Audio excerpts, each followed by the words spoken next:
Hello friends, welcome to my YouTube channel the web education. So friends, আপনাদের জন্য একটা গুরুত্বপূর্ণ আপডেট আবারও শেয়ার করতে চলেছি। এক ঐতিহাসিক মামলার সাক্ষী হতে চলেছে কিন্তু সমস্ত শিক্ষক সমাজ। তো কর্মরত শিক্ষকদের জন্য একটা বড় খবর, যোগ্যতার নিয়ম কি বদলাবে? টেট না থাকলেও কি চাকরি থাকবে? এখানে আরটি সেকশন 23(2) নিয়ে মামলা চ্যালেঞ্জ করা হয়েছে এবং আদালতের একটা গুরুত্বপূর্ণ বড় নির্দেশ প্রকাশ পেয়েছে। তো কী বিষয় উঠে আসছে, মামলার সম্পূর্ণ তথ্য আপনার সামনে তুলে ধরার চেষ্টা করব। তো সকলেই ভিডিওটা শেষ পর্যন্ত দেখুন, কেউ স্কিপ করবেন না। একটা গুরুত্বপূর্ণ এই মামলা, যে মামলার ভিত্তিতে সারা দেশ জুড়ে কর্মরত শিক্ষক এবং যারা শিক্ষক পেশার জন্য হয়তো প্রিপারেশন নিচ্ছেন তাদের জন্য কিন্তু একটা গুরুত্বপূর্ণ বিষয় হতে চলেছে এই মামলা। তো মামলার সূত্রপাত কিভাবে হয়েছে, কি বিষয়, তার ডিটেলস আলোচনা করার চেষ্টা করব।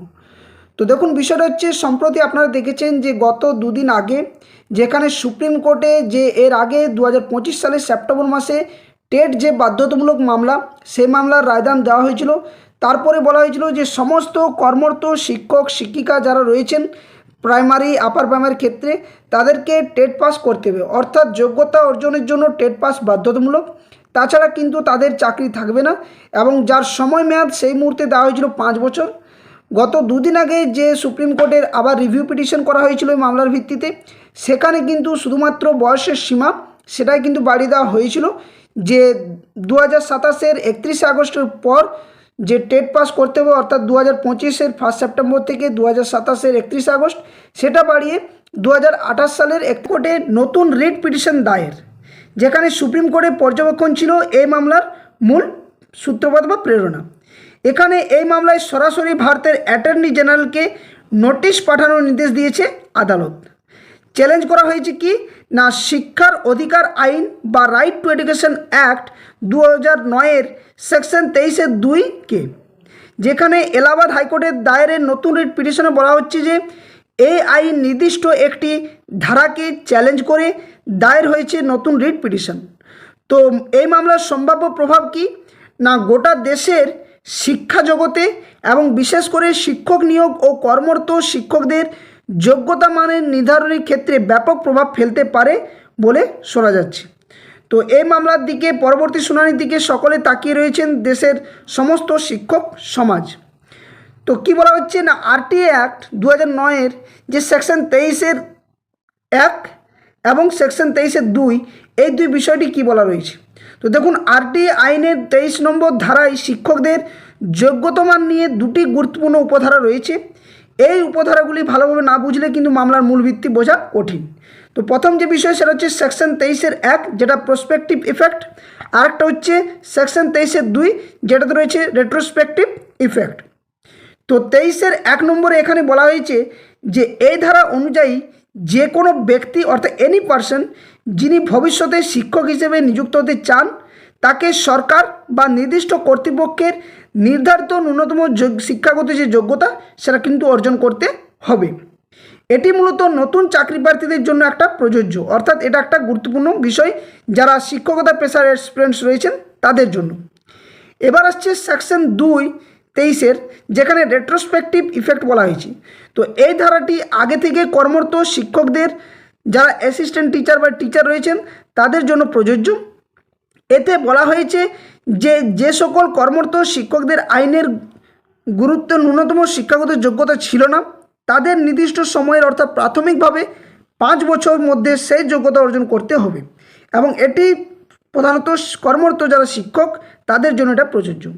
তো সেকশন 23(1) ভবিষ্যতের জন্য নিয়োগের পূর্বের যোগ্যতা আবশ্যক, আর সেকশন 23(2) যেটা অতীতের জন্য, অর্থাৎ কর্মরত শিক্ষকদের জন্য নির্দিষ্ট সময়ের যোগ্যতা অর্জন করতে হবে। যেটা নিয়ে আপনারা দেখেইছেন যে সুপ্রিম কোর্টের যে মামলা, সেখানে বিভিন্নভাবে আরটি বা এনসিএ বা এনসিটি একটার পর একটা কিন্তু বিষয় কিন্তু উঠে আসে এবং যে আঞ্জুমান ইসাতি তালিম যে মামলা, সেই মামলার ভিত্তিতে যে এখন যে তোলপাড় হয়েছে সারা দেশ জুড়ে কর্মরত শিক্ষকদের, তো সেই মতো একটা মামলা এই আর্টিকেল, যে আরটিএ অ্যাক্টের 2009 আর্টিকেল যে রয়েছে 23-এর সেকশন 1 এবং সেকশন 23(2), এই ভিত্তিতে।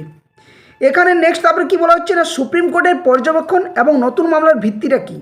তো দেখুন, এই যে সুপ্রিম কোর্টে যে মামলাটা হয়েছিল, যেখানে মাননীয় বিচারপতি দীপঙ্কর দত্ত পর্যবেক্ষণ করেছিলেন যে রিভিউ পিটিশন অর্থাৎ যে শিক্ষক যে টেট যে নিয়োগের ব্যাপারে অর্থাৎ টেট যে বাধ্যতামূলক সেই ব্যাপারে বলা হয়েছে কি না সংসদ আইন প্রণয়নের সময় এ টিচার এবং এনি পারসন শব্দ দুটি দুর্ঘটনাবশত ব্যবহার করেনি, বরং অত্যন্ত ভেবেচিন্তেই তা নির্ধারণ করেছে বলে মাননীয় বিচারপতি দীপঙ্কর দত্ত এটা পর্যবেক্ষণ করেছেন। তো মাননীয় বিচারপতির পর্যবেক্ষণে কী কী বিষয় উঠে আসছে না সম্প্রতি সুপ্রিম কোর্টে প্রাথমিক টেট সংক্রান্ত একটি রিভিউ মামলা চলাকালীন মাননীয় বিচারপতি দীপঙ্কর দত্ত একটি অত্যন্ত তাৎপর্যপূর্ণ পর্যবেক্ষণ করেন, যেখানে তিনি স্পষ্টভাবে উল্লেখ করেছেন যে আঞ্জুমান ইসাতি তালিম ট্রাস্ট মামলার আগে বা পরে কোনো আইনি পদক্ষেপে সরাসরি আরটি অ্যাক্ট সেকশনের 23(2)কে চ্যালেঞ্জ করা কিন্তু হয়নি। তিনি জানান যে দেশের সংসদ আইন প্রণয়নের সময় এ টিচার এবং এনি পারসন শব্দ দুটি দুর্ঘটনাবশত ব্যবহার করেনি, বরং অত্যন্ত ভেবেচিন্তেই তা নির্ধারণ করেছে। তো মাননীয় বিচারপতি এই ব্যাখ্যার পরে নতুন আইনি পদক্ষেপের পথ কিন্তু প্রশস্ত হয়, যেখানে বলা হচ্ছে কি সার কথা না সেকশন 23(2) নিয়ে সরাসরি কোনো চ্যালেঞ্জ না হওয়ায় বিষয়টি সুপ্রিম কোর্টের পর্যবেক্ষণেই স্পষ্ট হওয়ায় এখন এই ধারার বৈধতা নিয়েও কিন্তু নতুন মামলার ভিত্তি মজবুত হয়েছে বলেও মনে করা হচ্ছে বিভিন্ন শিক্ষক মহল থেকে।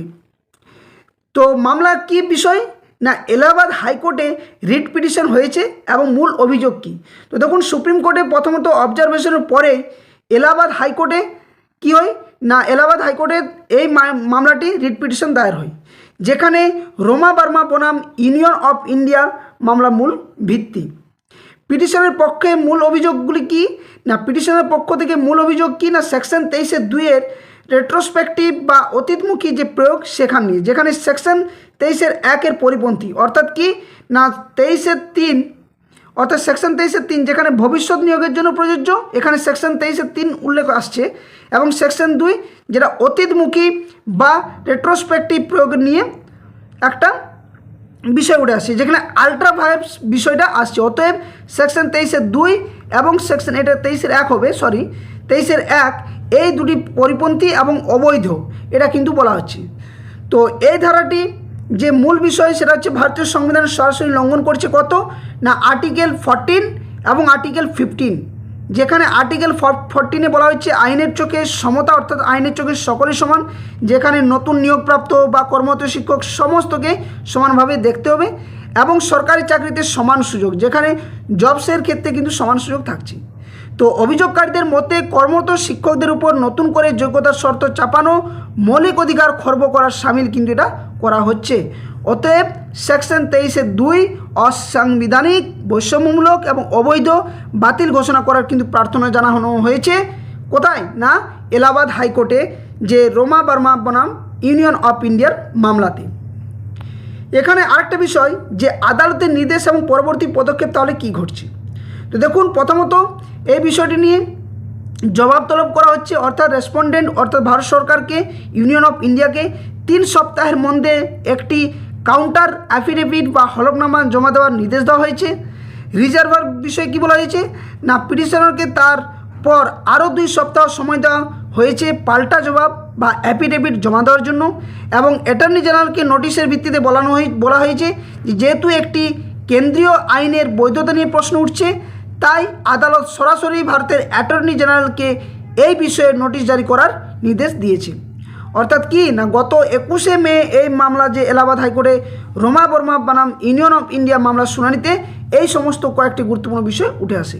তো এই নির্দেশগুলি মামলার পরবর্তী শুনানির জন্য প্রক্রিয়াকে এগিয়ে নিয়ে যাবে এবং উভয় পক্ষের যুক্তিতর্ক ও নথিপত্র জমা দেওয়ার মাধ্যমে বিষয়টির উপর চূড়ান্ত যে সিদ্ধান্ত সেটা কিন্তু নেওয়া হবে। তাহলে চাকরি প্রার্থী এবং শিক্ষকদের জন্য এখানে তাৎপর্যপূর্ণ বিষয়গুলো কী আসছে। তো দেখুন এখানে যে বিষয় সেটা হচ্ছে না এই মামলাটি গোটা ভারতের শিক্ষক সমাজের জন্য অত্যন্ত তাৎপর্যপূর্ণ, যারা অনেক দিন ধরে শিক্ষকতা করছেন কিন্তু নতুন নিয়মের কারণে যোগ্যতার সংকটে পড়েছেন, তাদের জন্য এই রায় একটি নতুন দিক নির্দেশনা হতে পারে। ভারত সরকার এবং অ্যাটর্নি জেনারেল এই রেট্রোস্পেক্টিভ ধারার বৈধতা নিয়ে আদালতে কী আইনি যুক্তি পেশ করেন তার উপর কিন্তু নির্ভর করছে বহু কর্মরত শিক্ষকদের ভবিষ্যৎ। তো পরবর্তী শুনানি এ নিয়ে রয়েছে 3 আগস্ট 2026, যেখানে কর্মরত শিক্ষক এবং চাকরি প্রার্থীরা এই মামলার পরবর্তী আপডেটগুলির দিকে নজর রাখছেন এবং পেশাগত যে প্রস্তুতির বিষয়ে কিন্তু সতর্ক থাকছেন। তো এই মামলা শিক্ষকদের অধিকার, আইনের ব্যাখ্যা এবং সংবিধানের সমতা নীতির একটি গুরুত্বপূর্ণ পরীক্ষা কেন্দ্র হিসেবে বলা হচ্ছে। তো চূড়ান্ত রায়ের দিকে কিন্তু তাকিয়ে রয়েছে পুরো দেশ জুড়ে লক্ষ লক্ষ শিক্ষক এবং চাকরি প্রার্থী। তো মামলাটি সত্যি একটা খুবই গুরুত্বপূর্ণ, যেখানে সুপ্রিম কোর্টের নির্দেশ, তারপর এলাহাবাদ হাইকোর্টের মামলা, যেখানে গুরুত্বপূর্ণ সেকশন RTA 23(2), 23(1) মামলাগুলো নিয়ে প্রশ্ন উঠছে। সেখানে অ্যাটর্নি জেনারেলকে ডেকে এই সমস্ত বিষয় নিয়ে মামলার যে বিষয় সেগুলো তলব করা। তো যা বিষয় উঠে আসছে তাতে করে শিক্ষক সমাজের জন্য এই মামলা হয়তো ভালো দিক আসতে পারে, অথবা যোগ্যতার নিয়ম বদলাতে পারে, অথবা টেট না থাকলেও যে চাকরি থাকবে এই নিয়েও কিন্তু একটা প্রশ্ন